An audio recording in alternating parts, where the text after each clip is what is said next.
नमस्ते दोस्तों, हमारे YouTube चैनल ज्ञानवी एजे ज्ञान में आपका स्वागत है। आप सभी ने अक्सर तस्वीरों में देखा होगा कि मां लक्ष्मी भगवान विष्णु के पैर दबाती नजर आती है। क्या आपने कभी सोचा है कि ऐसा क्यों है? अगर नहीं जानते हैं तो आइए जानते हैं मां लक्ष्मी और भगवान विष्णु जी की कहानी के बारे में। नारद मुनि को सब कुछ जानने की उत्सुकता रहती है, यह तो हम सभी जानते हैं। इसी प्रकार एक बार व्याकुल होकर वे माता लक्ष्मी से पूछने बैठ गए कि वे भगवान विष्णु के चरण क्यों दबाती है।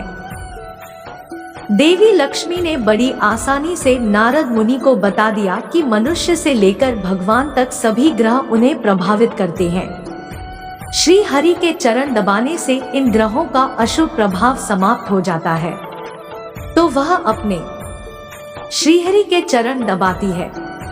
स्त्री के हाथ में देवताओं के परम गुरु बृहस्पति का वास होता है। दैत्यों के गुरु शुक्राचार्य पुरुषों के चरणों में निवास करते हैं। जब पत्नी अपने पति के पैर दबाती है तो ग्रहों के दुष्प्रभाव से बचने के साथ साथ धन के योग भी बनते हैं। कहा जाता है कि देवी लक्ष्मी भगवान विष्णु के चरणों के पास होने का एक और कारण है। कहा जाता है कि अलक्ष्मी लक्ष्मी दो बहनें थी। अलक्ष्मी बिखरे बालों, खतरनाक आंखों और नुकीले दांतों वाली खतरनाक महिला थी। वह लक्ष्मी से अत्यधिक ईर्ष्या करती है क्योंकि उसका कोई पति नहीं है। जीवन में उसका एकमात्र उद्देश्य लक्ष्मी को किसी तरह घर से बाहर निकालने और उस घर में रहने वाले विष्णु को पकड़ने का तरीका खोजना है।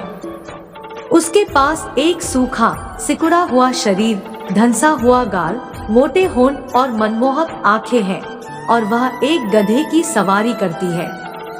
वह कभी कभी एक उल्लू का रूप धारण कर लेती है जिसे लक्ष्मी के साथ चित्रित किया जाता है। जबकि लक्ष्मी शांत और कोमल थी, अलक्ष्मी अक्सर अपनी बहन से मिलने जाती थी, लेकिन वह अक्सर अपनी बहन से मिलने तभी जाया करती थी जब देवी लक्ष्मी भगवान विष्णु के साथ होती है और साथ में कुछ निजी पल बिताती थी। एक बार अलक्ष्मी अपनी बहन के पास पहुंची जब वह अपने स्वामी के चरण दबा रही थी। अलक्ष्मी ने तर्क दिया कि न तो मेरे पति और न ही कोई और मेरी पूजा करता है, इसलिए मैं वहीं रहूंगी जहां आप हैं। इस बार लक्ष्मी को अपनी बहन की इस हरकत पर बहुत गुस्सा आया। उन्होंने अपनी बहन को श्राप दिया कि तेरा पति मृत्यु का देवता है और जहां कहीं भी मैं ईर्ष्या, द्वेष, आलस्य जैसी नकारात्मक पसली होगी वहां तू वास करेगी। लक्ष्मी अपनी बहन अलक्ष्मी को अपने से दूर रखना चाहती है, इसलिए वह अपने पति के पैरों के पास बैठकर उन्हें साफ करती रहती है।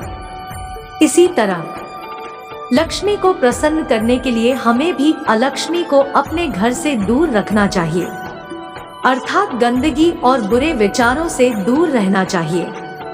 लक्ष्मी और अलक्ष्मी की तरह भाग्य और दुर्भाग्य साथ साथ चलते हैं। जब सौभाग्य आप पर बरसता है तो दुर्भाग्य प्रवेश द्वार के पास चुपचाप बैठा रहता है, भीतर आने के अवसर की प्रतीक्षा करता है। वह है अलक्ष्मी। अतः घर में लक्ष्मी को जगाना चाहिए और अलक्ष्मी को प्रवेश करने से रोकना चाहिए।